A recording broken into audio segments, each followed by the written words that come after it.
ang namiminggan. Okay, dumako na tayo dito kay General Torre na marami na pong nakakamiss. Diretso.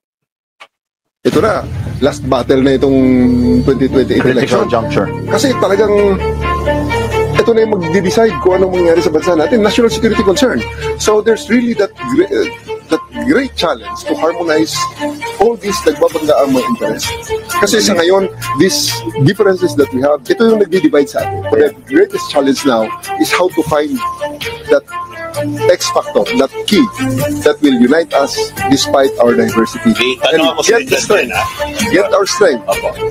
We need to get our strength from that diversity.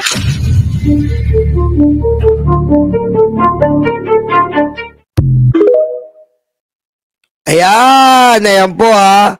Mukhang si General Torre po ay tatakbo. Okay?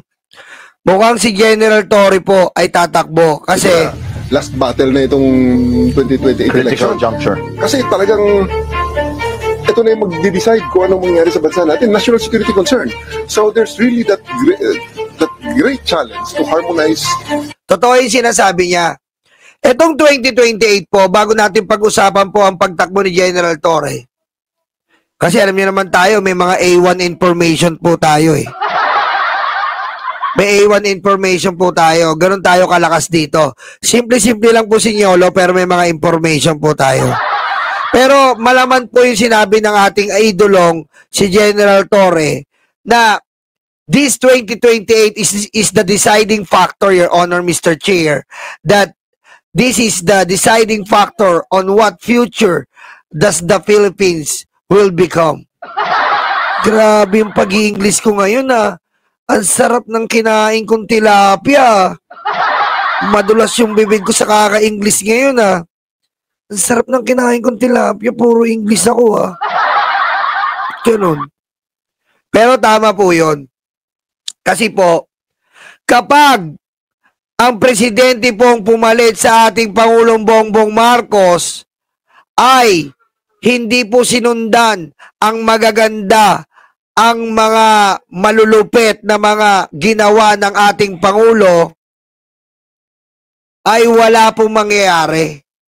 Kapag tayo po ay pinili natin ang pagbalik sa mga Duterte,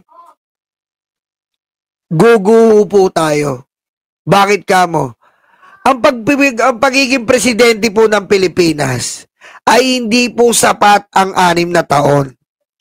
Ang pagiging presidente ng Pilipinas, hindi po kakasya ang 6 na taon. Pero wala po tayong magagawa kundi sumunod sa konstitusyon. Dahil yan po ang inadya ng konstitusyon. Saan po ba, ano pa ba ang gusto kong ipunto?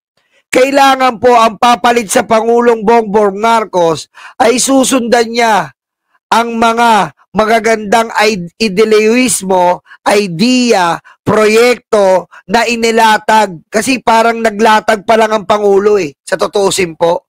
Paglalatag pa lang tong ginagawa niya sa administrasyon.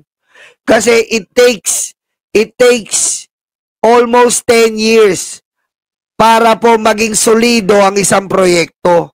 Kung i-estimate po natin, it take 10 years sa mga tulay, sa mga daanan, sa mga airport, yan po ang estimate. It takes a minimum of 10 years bago po mapakinabangan ang isang proyektong nilathala ng isang presidente. So, aabot po sa susunod na presidente. So, sa mga ginawa po na plano ng ating Pangulong Bongbong Marcos para po sa ating mga Pilipino at sa bansang Pilipinas, kailangan po ang papalit po sa kanya ay sadyang maayos, sadyang matalino rin, sadyang may puso para sa mga Pilipino, sadyang may concern para sa soberanya, sadyang may pagmamahal sa mga mahihirap, at higit sa lahat, sadyang tapat at hindi kurakot na gaya ng mga Duterte. Kasi po, pag hindi po natin ginawa at hindi tayo nag-isip na maigi, tama po yung sinabi ni General Torre, tayo po ay lalagapak na. Kasi ito pong ginagawa ng Pangulo, nire-repair niya lang eh. Naabutan siya ng pagre-repair. Anong pagre-repair niyo, Lo? Nire-repair niya pa lang po ang bangungot na dala ng mga Duterte. Halos 3 taon na hindi pa siya matapos-tapos sa mga problema, bangungot, karahasan, kawalangyaan na dinulot ng mga Duterte.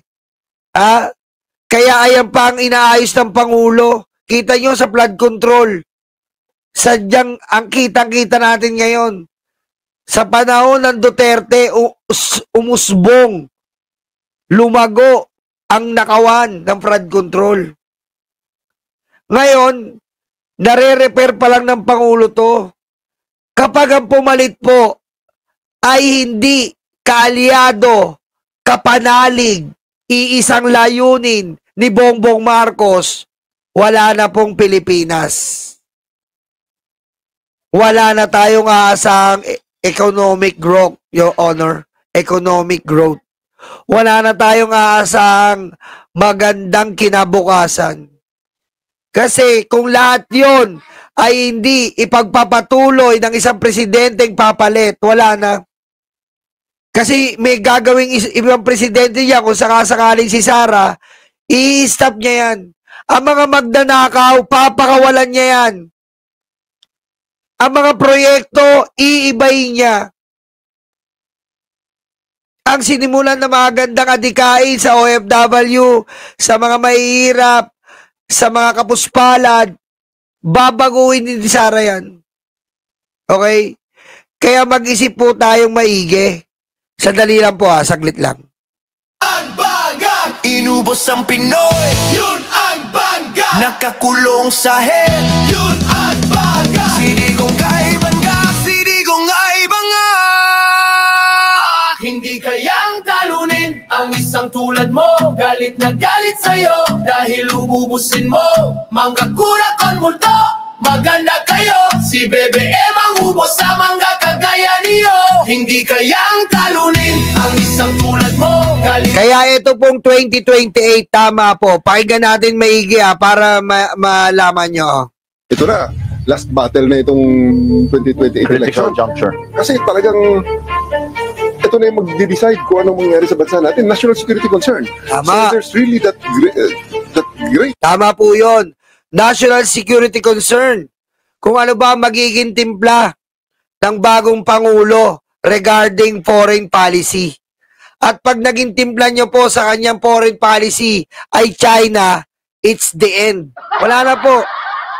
Hindi tayo pwedeng bumalik sa China, na experience na natin yan. Diyan po tayo na baon sa China. 'Di ba? Umutang ng umutang si Digong sa China na napakalaki ng interest. Kaya po lumobo ang utang natin. Ang laki po ng interest ng China sa pagpapautang. Kaya lumobo. Ngayon kung babalik tayo sa China, patay na. Yan po ang problema natin. Yung foreign policy natin. Kung didila ulit tayo ng betlog ni Xi Jinping, na otomatiko, alam natin gagawin yan ni Sara Duterte. Kaya nga ayaw sumuporta ng mga military. Diba? Kaya ayaw sumuporta ng mga military sa mga Duterte kasi alam nila ang Caracas. Challenge to harmonize all these nagbabangga ang mga interest. Kasi sa ngayon, these differences that we have, ito yung nagdi-divide sa atin. The greatest challenge now is how to find that X factor, that key that will unite us despite our diversity. And get the strength. Get our strength. We need to get our strength from that diversity.